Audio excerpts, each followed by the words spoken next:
Nagtitipid ka na ba ngayong 2026?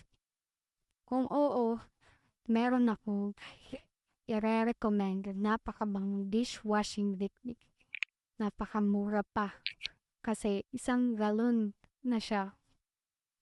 Check mo sa aking yellow basket. Kung di ka naniniwala na napakamura ko itong nabili.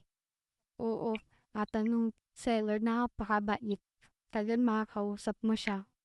Kaya bumili ka na. Tandaan mo ha, sa yellow basket ko. Ha,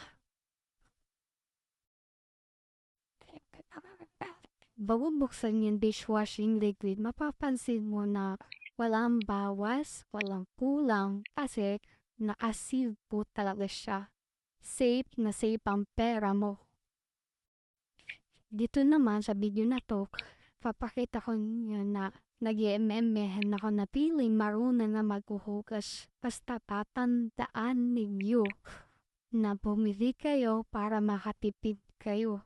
Salamat sa panonood. Enjoy!